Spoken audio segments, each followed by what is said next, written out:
जय हिंद दोस्तों। आज अपन पढ़ेंगे मंगल की शिक्षण विद्या। मंगल की शिक्षण विद्या आज अपन पेज नंबर 1 से शुरू करेंगे, जो पेज नंबर 16 तक पढ़ेंगे। तो पेज नंबर 1 से लगाकर पेज नंबर 16 तक जितने भी कॉन्सेप्ट गिवन है बुक में, उन सारे कॉन्सेप्ट को पढ़ते हुए चलेंगे। तो बेसिकली इन पेजेस के दौरान 3 कॉन्सेप्ट दिए गए। सबसे पहले गणित की बेसिक परिभाषाओं के बारे में बताया गया, फिर गणित को पढ़ने के कुछ गणित की बेसिक सामान्य से जितनी परिभाषा है वो सारी परिभाषा बता दी गई, और नेक्स्ट गणित के उद्देश्य के बारे में बताया गया। उसके बाद लास्ट में गणित के जो RCM उपागम है उसके अनुसार पर्टिकुलरली उसके अनुसार क्या उद्देश्य है उनके बारे में बताया गया। तो आज अपन 3 कॉन्सेप्ट के बारे में पढ़ेंगे। सबसे पहला क्या है, गणित की परिभाषा है। कौन कौन से टॉपिक पढ़ेंगे आज अपन? 3 टॉपिक पढ़ेंगे। कौन कौन से 3 टॉपिक है वो? First, second, then third. सबसे पहले है परिभाषा यानी गणित की कौन कौन सी परिभाषाएं हैं जो बेसिक बार बार पूछी जाती है, उन सारी परिभाषाओं के बारे में देखेंगे। उसके बाद गणित शिक्षण के कुछ उद्देश्य होते हैं, उनमें अपन कुछ उद्देश्यों के बारे में देखेंगे। ये उद्देश्य अपन 3 तरीके से देखेंगे। एक तो जनरली जो उद्देश्य होते हैं वो देखेंगे, उसके बाद माध्यमिक स्तर पर क्या उद्देश्य होते हैं, रेखा गणित के, बीज गणित के, अंक गणित के, इनके उद्देश्य देखेंगे। और लास्ट अपन देखेंगे अलग अलग व्यक्तियों के अनुसार, जैसे कि अपने ब्लूम आ जाता है, ब्लूम की टैक्सोनॉमी के अनुसार क्या उद्देश्य है, मेलर है, मिगर है, RCM उपागम है, इनके अनुसार क्या उद्देश्य है। फिर लास्ट में अपन पर्टिकुलरली RCM उपागम के उद्देश्य देखेंगे। फिर अपन देखेंगे लास्ट में RCEM के उद्देश्य, तो इनके अनुसार हमें ये सारी चीजें पढ़नी है। ठीक है, RCM के उद्देश्य देखेंगे। तो परिभाषा किसके? देखो, परिभाषाओं को पढ़ने के लिए एक ट्रिक, जैसे बहुत सारी परिभाषा है तो हमें सिर्फ उसके कीवर्ड्स को ध्यान रखना है। कौन कौन सी परिभाषा है? यदि देखो एक ट्रिक है, एक ट्रिक लिखती हूँ, उस ट्रिक से सारी परिभाषाएं कवर हो जाएगी। देखो ट्रिक है कि गैलीलियो नहीं, सबसे पहले ऐसा था अपने कि वेदांग गली में से, देखो मैं ट्रिक लिखती हूँ, वेदांग गली से रोज वेन लेकर गुजर रहा है, लेकिन मेरा लोक नहीं लौटा रहा। 10 माह क्या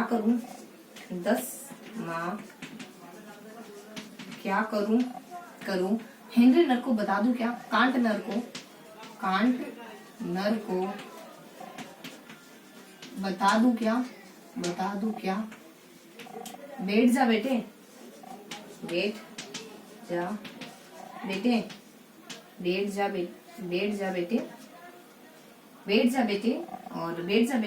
और फिर बताया जाता है शो। देखो लुक माँ यानी शो, बैठ जा बेटे, ऐसा कुछ मत कर। शो माँ आई एम यंग।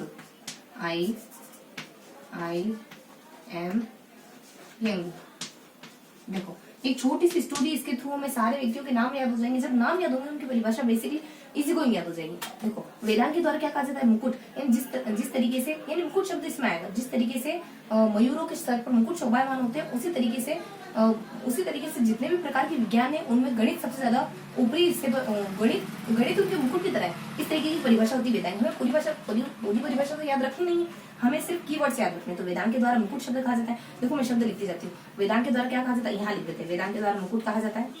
गैलीलियो के द्वारा क्या कहा जाता है? गैलीलियो के द्वारा ब्रह्मांड कहा जाता है। मतलब ब्रह्मांड शब्द उस परिभाषा में ब्रह्मांड शब्द का जिक्र होगा। देखो पूरी परिभाषा तो मुझे भी याद नहीं, लेकिन उस परिभाषा में ब्रह्मांड शब्द का जिक्र होगा, और बाकी किसी अन्य परिभाषाओं में नहीं, तो अपन आसानी से डिटेक्ट कर सकते हैं परिभाषा गैलीलियो की। और रोजन के द्वारा क्या कहा जाता है? रोजन बेंकन के द्वारा कुंजी कहा जाता है। बैंक में क्या लगा हुआ है? ताला लगा हुआ है। और ब्राह्मण यानी कि गली में हमें पूरा ब्रह्मांड दिखाई देता है। हमारी खुद की गली में हमें पूरा ब्रह्मांड दिखाई देता है। जैसे कि कृष्ण भगवान के मुंह में यशोदा को पूरा ब्रह्मांड दिखा था ना, तो हमें अपनी गली में ही पूरा ब्रह्मांड दिखाई देता है। वेन क्या कहता है? वेन के कोई दर्पण लगा हुआ है, यानी वेन के साइड में कांच लगा हुआ है, तो वेन दर्पण कहता है। उसके बाद गुजर रहा है, लेकिन मेरा लोक नहीं लुटा रहा है। लोक यानी आदत, मेरी आदतें, लोक यानी कि आपको आदतें ही इस लोक में फेमस बना देती है। लोक नहीं लौटा रहा है। लौटा यानी उपकरण, यानी उसने मेरा कोई उपकरण लिया था, इंस्ट्रूमेंट लिया था जो मुझे अब तक नहीं लौटा है, तो लोक के द्वारा उपकरण शब्द का प्रयोग आएगा उस परिभाषा में। उसके बाद नहीं लौटा रहा है, क्या करूँ माँ? कांट नर को कह दूं क्या? कांट मान लो कोई टेररिस्ट या कोई गुंडा किस्म का व्यक्ति, तो वो कह रहा है कि माँ क्या करूँ मैं? कांट को बता दूं क्या? तो कांट का क्या कहता है? कांट क्या कहता है? विज्ञान कहता है। कांट यहाँ विज्ञान कहता है, यानी विज्ञान है। गणित क्या है? विज्ञान है। और आई कांट स्टडी विज्ञान, यानी मुझसे विज्ञान नहीं पढ़ी जाती, ऐसे समझ लो। उसके बाद नर क्या कहता है? नर कहता है वही नाम, यानी वही नाम दे देना ही, वस्तुओं को वही नाम दे देना ही गणित है, ये कहता है नर। तो नर के द्वारा क्या कहा जाता है, वही नाम, आपने कोई आपकी फैमिली में कोई बच्चा हुआ तो उसका भी वही नाम दे दिए जो उससे पहले वाले किसी का था, दादाजी का, किसी और आपकी फैमिली में किसी और का जो नाम था वही नाम आपने दे दिया नर को। यानी नया जो जीव आपके घर में आया को बाद नर को बता दूं क्या, तो फिर माने क्या, बैठ जा बेटे, तो बेट से बेंजामिन, बेंजामिन के द्वारा क्या, बैठने से निष्कर्ष निकल जाता है सवालों का, मतलब कि समस्याओं का निष्कर्ष बेंजामिन के द्वारा क्या कहा जाता है, निष्कर्ष कहा जाता है। तो बैठ जा बेटे, शो, फिर बेटा क्या कहता है, शो माँ आई एम यंग, मैं भी तो यंग हूँ, अगर वो इतना खतरनाक है तो मैं भी कम नहीं पढ़ूंगा। तो शो माँ यानी बनाड़ शो के द्वारा क्या कहा जाता है, बनाड़ मतलब अपने आप को बनाओ, तार्किक व्यक्ति बनाओ, तो बनाड़ शो के द्वारा तार्किक चिंतन कहा जाता है, बनाड़ शो के द्वारा तार्किक चिंतन कहा जाता है show.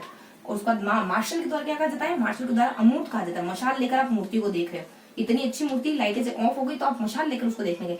I am young, I am यानी आई के द्वारा, आइंस्टीन के द्वारा क्या कहा जाता है, प्रतिफल, आइंस्टीन के द्वारा प्रतिफल शब्द का जिक्र आएगा उस परिभाषा में। उसके बाद यंग के द्वारा क्या कहा जाता है, यंग के द्वारा कहा जाता है आधार स्तंभ, गणित क्या है, आधार स्तंभ, विज्ञानों का आधार स्तंभ है गणित, और चिंतन, प्रतिफल किसका है, चिंतन का, आधार स्तंभ, आधार स्तंभ। तो ये परिभाषा बताई जाती है, ये सारी परिभाषा बुक में गिवन है, फ्रंट पेज पर ये सारी परिभाषा है, तो ये हमने देख लिया। और गणित का अर्थ क्या होता है, गणना करने का विज्ञान। तो बेसिकली परिभाषा थी, पूरा जो फर्स्ट पेज इन परिभाषाओं से भरा हुआ था, ये परिभाषा अपने ट्रिक के थ्रू याद कर ली, वेदांत क्या कहता है, गली क्या कहती है, रोज क्या कहता है, वेन क्या कहता है, उसके बाद लोग क्या कहता है, लोग देखो आदत के बारे में कहता है, उसके बाद क्या करूँ माँ, कांट क्या कहता है, उसके बाद नर क्या कहता है, उसके बाद बैठ जा बेटे, बैठ जा से बेनाड शो क्या कहता है, शो से अपने शो यानी बनाट शो क्या कहता है, और I am young, I am यानी आइंस्टीन क्या कहता है, यंग यानी यंग महोदय के द्वारा क्या कहा जाता है। तो ये सारी परिभाषा आप लोगों ने देख ली। अब वो नेक्स्ट पे आ जाएंगे उद्देश्य के बारे में, नेक्स्ट किसके आएंगे अपन, उद्देश्य के बारे में नेक्स्ट अपन आएंगे। देखो इससे सही आप साफ नहीं हो पा रहा है, इसे रफ करते हैं।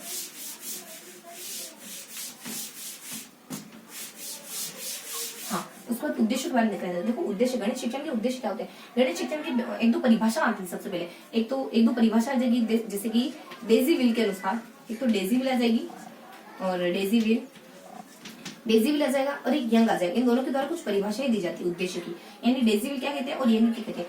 यंग कहते हैं डेजी विल और यंग, यहाँ उद्देश्यों को लेकर, गणित के उद्देश्यों को लेकर डेजी विल और यंग क्या कहते हैं। देखो डेजी विल और यंग नहीं यहाँ नहीं आती, चलो छोड़ो, ये परिभाषा, दो परिभाषा यहाँ नहीं आती। सबसे पहले यहाँ आ जाता है अपने ब्लूम की टेक्सोनॉमी के बारे में बताते हैं कि ब्लूम है ना किसी भी शिक्षण प्रक्रिया के 3 चरण बताते हैं। सबसे पहले उद्देश्यों के बारे में, फिर अनुभवों के बारे में, फिर मूल्यांकन के बारे में। तो ये बेसिक सब चक्र आ जाता है। उद्देश्यों में सबसे पहले उद्देश्य बताए जाते हैं कि उद्देश्य होते क्या है। गणित के कुछ उद्देश्य होते हैं, वो कौन कौन से उद्देश्य गणित के बेसिक से उद्देश्य होते हैं। यहाँ आ जाता है कि बप्पा ट्रिपल एस को जावा देते हैं, यहाँ आ जाता है कि बप्पा ट्रिपल एस को जावा देते हैं, जावा। ये थोड़ी सी गणित शिक्षण के उद्देश्य होते हैं। गणित शिक्षण के कुछ उद्देश्य होते हैं, बी से अपने बौद्धिक उद्देश्य होते हैं, पी से प्रायोगिक उद्देश्य होते हैं, ए से अनुशासनात्मक होते हैं, सामाजिक, सांस्कृतिक और सौंदर्यात्मक उद्देश्य होते हैं। लिख लेते हैं अपन बौद्धिक उद्देश्य होते हैं गणित के बौद्धिक उद्देश्य होते हैं। वैसे तो ये जानकारी हमें है, लेकिन फिर भी एग्जैक्ट पता होना तो कॉन्फिडेंस आता है। उसके बाद अपने पी से प्रायोगिक उद्देश्य होते हैं गणित के, प्रायोगिक उद्देश्य होते हैं गणित के। उसके बाद अनुशासनात्मक उद्देश्य होते हैं गणित के, अनुशासनात्मक उद्देश्य होते हैं गणित के। अगला गणित के सामाजिक है, अगला सांस्कृतिक, सांस्कृतिक और सौंदर्यात्मक उद्देश्य हो सकते हैं गणित के। अगला जैसे जीविका वाले उद्देश्य हो सकते हैं गणित के। अगला ए से यहाँ आ जाते हैं अंतर्राष्ट्रीय उद्देश्य हो सकते हैं गणित के, अंतर्राष्ट्रीय उद्देश्य हो सकते हैं गणित के। वी से हो सकता है, देखो वी से और एक और ए से जीविका है, और उसके बाद अंतर्राष्ट्रीय है। उसके बाद ए से आनंद वाले उद्देश्य हो सकते हैं, आनंद प्रदान करने वाले उद्देश्य हो सकते हैं गणित के। और यहाँ वी से अपने वैज्ञानिक दृष्टिकोण विकसित करने वाले उद्देश्य हो सकते हैं। ये बेसिक से इनके उद्देश्य के बारे में बताया जाता है, इतने प्रकार के उद्देश्य हो सकते हैं। तो ये थे अपने उद्देश्य, और एक और बताया जाता है इसमें, ये बेसिक से उद्देश्य बताती है। उसके बाद अलग अलग स्तर पे क्या उद्देश्य हो सकते हैं, जैसे कि माध्यमिक स्तर पे रेखागणित के, इन सबके उद्देश्य। देखो अब देखेंगे माध्यमिक स्तर पर क्या क्या उद्देश्य हो सकते हैं, माध्यमिक स्तर पर क्या क्या उद्देश्य हो सकते हैं। माध्यमिक स्तर पर हमें रेखागणित के बारे में जानकारी हो जानी चाहिए, बीज गणित के बारे में जानकारी हो जानी चाहिए। उसके बाद हम अन्य क्षेत्रों में गणित का उपयोग करने लग जाएं, अन्य क्षेत्रों में गणित की प्रशंसा करने लग जाएं हम, और नेक्स्ट और आ जाता है अपने, देखो रेखागणित, बीज गणित, अन्य क्षेत्र है, गणित की प्रशंसा है, और उसके बाद अन्य स्थानों पे प्रयोग है, और शब्दावली आ जाए, हमें गणित की बेसिक से शब्दावली आ जाए। तो ये थे बेसिक से उद्देश्य जो माध्यमिक स्तर तक हमें प्राप्त हो जाने चाहिए, ये बताया जाता है। तो पहले अपने सामान्य से उद्देश्य बताए जाते हैं, फिर माध्यमिक स्तर के उद्देश्य बताए जाते हैं, फिर रेखा गणित, बीज गणित, अंक गणित, इनके क्या उद्देश्य हो सकते हैं। देखो अंक गणित के क्या उद्देश्य हो सकते हैं, अंक गणित के क्या क्या उद्देश्य हो सकते हैं। अंक गणित के उद्देश्य कार्यात्मक उद्देश्य हो सकते हैं। उसके बाद अगला तर्क शक्ति विकसित करना गणित का उद्देश्य, अंकगणित का उद्देश्य। उसके बाद शुद्धता लाना गणित तर्क इसका अंकगणित का उद्देश्य। तो जो जो कीवर्ड्स है ना सारे कीवर्ड्स मैंने पिकअप करे, तो ये सारे अंकगणित के उद्देश्य। उसके बाद माध्यमिक स्तर के उद्देश्य, तो ये थे अपने अंकगणित के उद्देश्य। अब एक दो और उद्देश्य देख लेते हैं अंकगणित के बाद अपने। एक और रेखा गणित है, यहाँ मिटा देते हैं, रेखा गणित, बीज गणित, इन सब के उद्देश्य। देखो अंक गणित के बाद बीज गणित के क्या उद्देश्य हो सकते हैं, बीज गणित के क्या उद्देश्य हो सकते हैं। बीज गणित के उद्देश्य, देखो बीज गणित के उद्देश्य के लिए ट्रिक आ जाती है अपने जपस करके कोई ट्रिक है। चलो अपन ऐसे ही ध्यान रखते हैं। तो वापस देखो वी से क्या आ जाता है, वी से आ जाता है कि ऐसे ध्यान रखें तो स्पष्टीकरण करना जाता है, और सिद्धांतों को स्पष्ट करना, सिद्धांतों की पुष्टि करना, और उसके बाद स से अपने सरलीकरण, देखो सिद्धांतों को स्पष्ट करना, यानी उनमें खोलना। बीजगणित का मतलब होता है सिद्धांतों को खोलना। जैसे बीजगणित मतलब a प्लस बी का होल स्क्वायर बराबर a square plus 2ab plus B square. तो बीजगणित कोई तो है, तो सिद्धांतों को स्पष्ट करना, सिद्धांतों की पुष्टि करना, उसके बाद समस्या को सरल बनाना, उसके बाद संक्षेपीकरण करना, यानी चीजों को छोटे रूप में दिखाना ही बीजगणित का उद्देश्य होता है। संक्षेपीकरण करना, चीजों को संक्षेप में बताना, ये सारे होते हैं बीजगणित के उद्देश्य। उसके बाद अगला रेखागणित के क्या उद्देश्य हो सकते हैं। रेखागणित के क्या उद्देश्य हो सकते हैं। रेखागणित के उद्देश्य हो सकते हैं कल्पना ने उपकरण बनाने में कुशलता हासिल करनी। तो इसमें रेखागणित की रचनाओं की कल्पना कर लेना, रचनाओं की कल्पना, ये इसके उद्देश्य हो सकते हैं। उसके बाद उपकरणों का उपयोग करना आ जाना चाहिए, ये सारे उद्देश्य हो सकते हैं। और रेखागणित की रचनाओं की कल्पना करना, उपकरणों का इस्तेमाल करना, तो ये जो रेखागणित के ये बेसिक उद्देश्य होते हैं। यानी कि हमें रचनाएं करने आ जानी चाहिए, उनके उपकरणों का अच्छे से प्रयोग करना आ जाना चाहिए। ये रेखागणित के सामान्य से उद्देश्य होते हैं, जो हम जनरली ऐसे भी जानते हैं, लेकिन फिर भी कीवर्ड्स के थ्रू हमें इनको देख लेना चाहिए। ठीक है, तो रेखा सामान्य से कुछ उद्देश्य है। अब कुछ विशिष्ट उद्देश्य आ जाते हैं, जैसे कि हमारे 3 व्यक्तियों के, जैसे ब्लूम के, कर्टवाल के, सिम्पसन के। तो इन तीनों ने क्या क्या उद्देश्य बताए, उन उद्देश्यों के देखो। सबसे पहले ब्लूम के, उसके बाद करथवाल के, उसके बाद सिम्पसन के। इससे पहले अपने कौन कौन से उद्देश्य देखे, माध्यमिक स्तर के, उसका बीजगणित के, रेखागणित के, अंकगणित के, और उसके बाद सामान्य से उद्देश्य। जो सामान्य से होता है ना, सौंदर्यात्मक उद्देश्य, आनंद प्राप्ति के उद्देश्य, उसके बाद प्रयोगात्मक उद्देश्य, बौद्धिक उद्देश्य, अनुशासनात्मक उद्देश्य, अंतर्राष्ट्रीय उद्देश्य, जीवकोपार्जन के उद्देश्य, ये सारे उद्देश्य देखिए। तो ये तो बेसिक से उद्देश्य थे। उसके बाद ब्लूम के, कर्टवाल के, सिम्पसन के क्या उद्देश्य हो सकते हैं। देखो ब्लूम ने किस पर बताया, ब्लूम ने ज्ञान पर बताया, इन्होंने भाव को बताया, इन्होंने क्रिया पर बताया। इनका आधार क्या था, इन्होंने ज्ञानात्मक उद्देश्य बताया, इन्होंने भावात्मक उद्देश्य बताया, इन्होंने साथ के साथ नोट्स करते जाना। मैं है ना नोट्स के थ्रू बता रही हूँ, सारे वो कीवर्ड्स लिख रही हूँ, क्योंकि ऐसे तो मैं चीजें याद है, लेकिन अपन सिर्फ सुनते ना तो वो सिर्फ हवा में ही रह जाती है। हमें एक बार नोट भी करना चाहिए। ज्ञानात्मक, भावात्मक, और इनके द्वारा बताया जाता है क्रियात्मक उद्देश्य, इनके द्वारा क्रियात्मक उद्देश्य बताया जाता है। ज्ञानात्मक उद्देश्य में क्या क्या बताया जाता है, सबसे पहले ज्ञान बताया जाता है, उसके बाद इनके द्वारा बोध बताया जाता है, उसके बाद इनके द्वारा अनुप्रयोग बताया जाता है, उसके बाद इनके द्वारा विश्लेषण बताया जाता है, उसके बाद इनके द्वारा संश्लेषण बताया जाता है, और लास्ट में मूल्यांकन बताया जाता है, और इनके कर्तव्य के द्वारा क्या बताया जाता है, सबसे पहले आग्रहण बताया जाता है, उसके बाद अनुक्रिया बताया जाता है, उसके बाद अनुमूल्यन बताया जाता है, उसके बाद प्रत्ययीकरण बताया जाता है, उसके बाद व्यवहार में उतारना, उसके बाद चरित्र का निर्माण। यहाँ जाता है अपने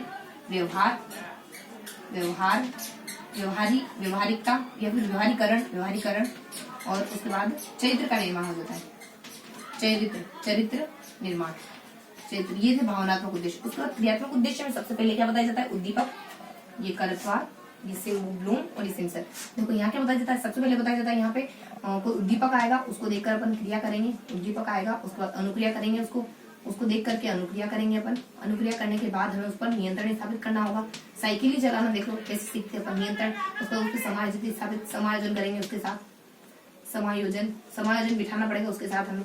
उसके बाद स्वभाव में उतर जाएगा वो हमारे, देखो यहाँ व्यवहार था या स्वभाव में उतर जाएगा वो हमारे, और लास्ट में हमारी आदत का हिस्सा बन जाएगा, आदत का निर्माण हो जाएगा। अगर साइकिल चलाना सीखना है तो इस तरीके से सीखेंगे, अगर कोई फीलिंग, इमोशन, भाव सीखना है तो इस तरीके से सीखेंगे, अगर कुछ पढ़ना करना सीखना है, ज्ञान सीखना है तो इस तरीके से सीखेंगे। ये पूरी सारणी होती है ज्ञान की, भाव की और उद्देश्य की। ये था हमारे इन तीनों के अनुसार उद्देश्य। उसके बाद ब्लूम में इनमें कुछ बदलाव भी आए, तो इनके बारे में थोड़ा सा देख लेते हैं। थोड़ा सा ब्लूम के बारे में हमें देखना होता है, तो फटाफट से अपन देख लेते हैं।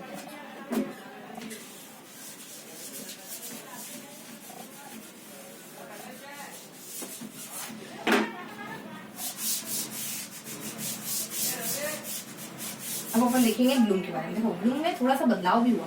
ब्लूम के जो उद्देश्य थे ना, तो ब्लूम में संशोधन, ब्लूम में संशोधन, क्या क्या संशोधन हुआ देख लेते। थोड़ा सा संशोधन हुआ 2001 में हुआ, वही संशोधन करथवाल और सिम्पसन ने किया। किसने? करथवाल प्लस सिम्पसन, जो बाद वाले व्यक्ति है उन दोनों ने इसमें संशोधन करा। क्या कर दिया? ज्ञान का उन्होंने ज्ञान ही रखा, ज्ञान का ज्ञान ही रखा, बोध का इन्होंने बढ़ा दिया, थोड़ा सा बढ़ा करके वो बोध कर दिया। उसको प्रयोग को थोड़ा घटा दिया, अनुप्रयोग था तो प्रयोग कर दिया। उसके बाद ये 3 ये करे। उसके बाद जो लास्ट वाला था उन तीनों को जोड़ करके इन्होंने सृजन कर दिया। जो लास्ट वाला था ना, इन तीनों को जोड़ के इन्होंने सृजन शब्द का नाम सृजन दे दिया नाम उसको। तो ये था अपना ब्लूम में हुआ जो परिवर्तन, वो परिवर्तन था। बस ब्लूम के बारे में इतना ही कुछ बताया जाता है, यानी कि उसके उद्देश्य बताए जाते हैं, उसमें जो संशोधन हुआ वो बताए जाते हैं। अब अपने अलग अलग उपागम आ जाएंगे, यानी कि ब्लूम के अनुसार तो दिखाई देखा आपने। अब कुछ अलग अलग व्यक्तियों के अनुसार, यानी ब्लूम के अनुसार शिक्षण के उद्देश्य देख लिए, करथवाल के अनुसार देख लिए, सिम्पसन के अनुसार देख लिए। अब वो 3 व्यक्तियों के अनुसार वो लाएंगे। एक तो मिलर के अनुसार, और सबसे पहले तो मिगेर के अनुसार, उसके बाद मिलर के अनुसार, उसके बाद आरसीएम उपागम के अनुसार। सबसे पहले आ जाता है यहाँ पे मिलर नहीं मेगर, उसके बाद अपने मिलर ये उपागम है बेसिकली। इनके उद्देश्यों के बारे में भी बताते हैं इसमें, लेकिन उपागम है बेसिकली। क्या है? उपागम।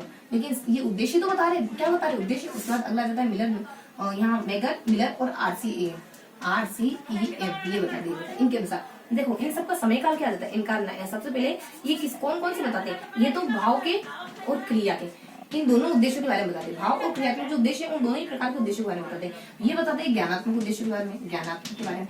ये बताते हैं तीनों के बारे में, यानी ज्ञान, भाव और क्रिया। ज्ञान, भाव और क्रिया तीनों उद्देश्यों के बारे में बताते हैं। और ये है ना, इन तीनों उद्देश्यों के बारे में बताते हैं। और इनमें और कॉमन बातें हैं, ये है ना, जो कॉमन बातें वो पहले लिख लेते हैं। उसका जो पर्टिकुलरली इक्की दुक्की बातें जो सिर्फ एक आधे में आती है वो बाद में लिखेंगे। देखो ये इन उद्देश्यों को एक्सप्लेन करने के लिए क्रियात्मकता का प्रयोग करते हैं। क्रियात्मकता का प्रयोग करते हैं। ये भी क्रियात्मकता का प्रयोग करते हैं उद्देश्य बताने के लिए। क्रियात्मक तरीके का उपयोग करते हैं, क्रियात्मक तरीके का उपयोग करते हैं। और ये उपयोग करते हैं क्रियात्मकता के स्थान पर मानसिक क्रियाओं का इस्तेमाल करते हैं। क्रियात्मकता का उपयोग करते हैं, ये क्रियात्मकता का करते हैं, क्रियात्मकता करती है मानसिकता करते हैं।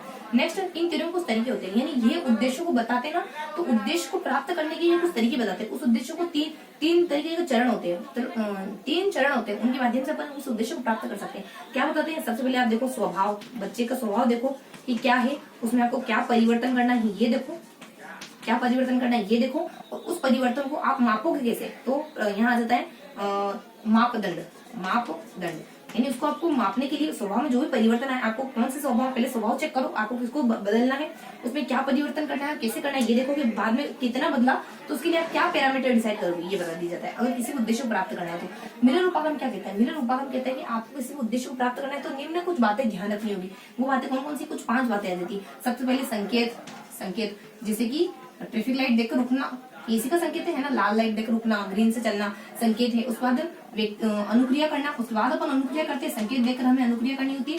उसके बाद जो भी व्यक्ति उसमें आ रहा है उसको नियंत्रण करना, व्यक्ति पर नियंत्रण। उसके बाद फिर अनुक्रिया बता देते हैं, अनुक्रिया, फिर मतलब क्रिया का वर्णन, अनुक्रिया नहीं है, क्रिया का वर्णन है, फिर क्रिया का वर्णन, और देन लास्ट में बता देते हैं प्रतिपुष्टि, फीडबैक, प्रतिपुष्टि। तो ये है फीडबैक। ये थे इनके भी कुछ ऐसे किसी भी उद्देश्य को प्राप्त करने के लिए इन सारी प्रक्रियाओं से होकर गुजरना पड़ता है। ये कुछ चरण थे, इनके भी कुछ चरण थे। उसके बाद आरसीएम उपागम के भी कुछ चरण बताए जाते हैं। यानी किसी भी उद्देश्य को अपन प्राप्त करते हैं तो उद्देश्यों के अलग अलग फॉर्मेट होते हैं, अलग अलग चरण होते हैं। जैसे ज्ञान है, उसके बाद बोध है, उसके बाद अनुप्रयोग है, उसके बाद कौशल है। तो ये बता दीजिए आरसीएम के अनुसार। देखो इनके अनुसार बताता है ज्ञान, उसके बाद बोध, उसके बाद यहाँ पे अनुप्रयोग के बारे में बताया जाता है। उसके बाद यहाँ पे कौशलात्मक उद्देश्य के बारे में बताया जाता है, कौशलात्मक उद्देश्य के बारे में बताया जाता है। देखो ये सब बताया जाता है इनके द्वारा। इनके कौशलात्मक ज्ञान, बोध, इनके प्रयोग के बारे में थोड़ा इनको डिटेल से बताया जाता है। अपन पढ़ेंगे, लेकिन अपन पहले बेसिक से इन्फॉर्मेशन देख लेते हैं। पहला पॉइंट देखा आप लोगों ने, एक तो मेगर के बारे में देखा, मिलर के बारे में देखा, और आरसीएम उपागम के बारे में देखा। फर्स्ट भाव, क्रिया और ये ज्ञानात्मकता पर, और ये तीनों पर देते हैं। उसके बाद ये आधार किसको बनाते हैं? क्रियात्मक चीजों का आधार बनाकर इन उद्देश्य को प्राप्त करती है। ये भी क्रियात्मक चीजों का आधार बनाकर इसको प्राप्त करते हैं। ये मानसिक क्रियाओं का आधार बनाकर इनको प्राप्त करने की कोशिश करते हैं। इनके कुछ चरण आ जाते हैं, और इन चरणों के थ्रू होकर के अपन उद्देश्य को प्राप्त इन चरणों के थ्रू होकर अपन उद्देश्य को प्राप्त करते हैं। इसमें इन चरणों के थ्रू गुजर करके किसी भी उद्देश्य को, अलग अलग उद्देश्य को प्राप्त किया जाता है। इनमें उनकी डिटेल से भी पढ़ेंगे। उसके बाद इन्हीं के बारे में थोड़ी और जानकारी देख लेते हैं। इन्हीं के बारे में थोड़ी और, ये कब आए, थोड़ा सा इनका समय काल, इन्हीं के बारे में थोड़ी और जानकारी अपनी देखो। और जानकारी क्या आ जाती है? इन्हीं के बारे में थोड़ा और आ जाता है कि ये 1962 में आता है, ये भी 1962 में आता है और इसका समय गिवन नहीं है, ठीक है। और ये ब्लूम से बहुत ज्यादा प्रभावित होता है, ब्लूम से प्रभावित है, ये यहाँ बताया जाता है ब्लूम से प्रभावित है। और ये नहीं बताया जाता काई से, लेकिन ये लास्ट वाला बताया जाता है ये भी ब्लूम से प्रभावित है। इसके बाद थोड़ी सी एक्स्ट्रा जानकारी आ जाती है इसकी आरसीएम उपागम की, कि आरसीएम उपागम मैसूर, आरसीएम उपागम की जो डिटेल बतानी थी ना वो बता देते हैं। एक तो ये इसका विकास कहाँ हुआ, मैसूर के महाविद्यालय में, मैसूर महाविद्यालय में इस उपागम का बहुत ज्यादा विकास हुआ। इस उपागम ने कुछ परिवर्तन करे, ये ब्लूम पर आधारित है ना, तो ब्लूम में इसने कुछ परिवर्तन करे। पहले वाले को तो इन्होंने क्या, ब्लूम में 6 तत्व बताए जाते हैं, यानी कि किसी भी शिक्षा ज्ञानात्मक उद्देश्य को प्राप्त करने के 6 उद्देश्य होते हैं, तो इन्होंने 6 बताए थे ब्लूम ने, और ये उनसे प्रभावित थे तो इन्होंने खाली 4 ही बताए। और लास्ट वाले जो तीनों थे ना, जैसे कि अपने संश्लेषण, विश्लेषण, मूल्यांकन, उन तीनों को जोड़ करके इन्होंने सृजनात्मक कर दिया, इन्होंने सृजनात्मकता नाम दे दिया उसको, सृजनात्मकता। इन्होंने उन तीनों को जोड़ करके सृजनात्मकता नाम दे दिया। ये बेसिक इन्फॉर्मेशन बताएगी। और बताया जाता है कि जो दूसरा ब्लूम में जो जिसको अपन बोध कहते हैं ना, उसको इन्होंने आरसीएम उपागम में समझ नाम दे दिया, उसको इन्होंने समझ नाम दे दिया। ये 3 परिवर्तन आते हैं जो ब्लूम की टेक्सोनोमी में इन्होंने करे थे। ये ब्लूम की टेक्सोनोमी में इन्होंने जो परिवर्तन करते वो थे। तो ये बताता है अपने इन तीनों उपागमों के बारे में, ये था अपने इन तीनों उपागमों के बारे में, ये था उसके बारे में, तीनों उपागमों के बारे में। और देखो मैंने कहा था ना आरसीएम उपागम के उद्देश्यों को थोड़ा पढ़ेंगे अपन, तो क्या क्या थे वो। सबसे पहले ज्ञान था, उसके बाद बोध था, उसके बाद ज्ञान है, बोध है, उसके बाद अगला जाता अपने अनुप्रयोग है, ज्ञान, बोध, अनुप्रयोग, और लास्ट में अपने सृजनात्मकता, ज्ञान, बोध, प्रयोग और सृजनात्मकता। इनमें क्या क्या आता है आरसीएम उपागम, क्योंकि इंपोर्टेंट है, आरसीईएम उपागम इंपोर्टेंट है, तो देखना पड़ेगा कि ज्ञान में क्या क्या आता है, ज्ञान में क्या क्या चीजें शामिल होती है। तो प्रत्यास्मरण और प्रत्याभिज्ञान, ये दोनों इसमें शामिल होता है। उसका बोध में क्या क्या शामिल होता है, बोध में शामिल होता है बोध में देखो, ज्ञान में तो प्रत्यास्मरण, प्रत्याभिज्ञान, और बोध में शामिल हो सकता है अपने जीव सीढ़ी। देखो इसकी जो कहा जाती है जीव सीढ़ी बजारे, जीव तो सीढ़ी बजा रहे, क्यों परेशान होता रहता है, अपने मन को कह रखो, जीव सीढ़ी बजाए। जी से जनरलाइजेशन, आई से इंटरप्रेट, जनरलाइजेशन यानी कि सामान्यीकरण, इंटरप्रेट यानी अर्थवान करना, वी से वेरीफाई यानी कि सत्यापित करना, सी से क्लासिफिकेशन यानी कि क्लासिफिकेशन को क्या कहेंगे, डिवाइडेशन करना, मतलब क्लास वर्गीकृत करना। उसका डी से डिवाइडेशन करना यानी विभेदीकरण करना। रे से आर से आ जाता अपने रिलेशनशिप बताना, ई से आ जाता एग्जाम्पल देना। तो ये सारी चीज किसमें आती है, बोध के अंतर्गत आ जाती है। उसके बाद अनुप्रयोग के अंतर्गत क्या क्या आ जाता है, अनुप्रयोग के अंतर्गत आ जाता है चपर, क्या आता है चपर, CH च देखो चपर से क्या जाता है, सी से आ जाता है कंक्लूजन निकालना यानी कि निष्कर्ष। देखो यहाँ लिख देती हूँ मैं निष्कर्ष, इससे क्या आता है निष्कर्ष, कंक्लूजन। उसके बाद ऐसे क्या जाता है हाइपोथेसिस का निर्माण करना, यानी हाइपोथेसिस यानी कि अपनी हाइपोथेसिस क्या कहेंगे, देखो हिंदी में हाइपोथेसिस यानी हाइपोथेसिस, देखो हाइपोथेसिस रख रहे हैं, हाइपोथेसिस का निर्माण करना, हाइपोथेसिस की स्थापना करना। और उसके बाद पी से क्या आएगा, पी से आ जाता अपने पी से प्रेडिक्ट करना है, पूर्व कथन करना। उसके बाद आर से क्या जाता है रिलेशनशिप बताना यानी संबंध बताना। तो ये सारा आ जाता है, यहाँ से पी से अपने प्रेडिक्ट यानी पूर्व कथन आता है, पूर्व कथन आ जाता है। उसके बाद आर से आ जाता है अपने रिलेशनशिप यानी संबंध बताना। ये सारे इसके अंतर्गत आते हैं, एक भी चीज मिस नहीं करिए, सारी चीजें जो इसके अंतर्गत आती है वो सारी लिखिए अपने। उसका सृजनात्मकता में तो बताया अपने को, विश्लेषण है, संश्लेषण है, विश्लेषण, संश्लेषण और मूल्यांकन, जो ब्लूम के तीनों के लास्ट है ना, उन तीनों को जोड़ करके लिख दिया गया। तो ये होगा अपने तीनों उपागम पूरे, मैगर उपागम, मिलर उपागम और आरसीएम उपागम। तो ये थे अपने तीनों उपागम।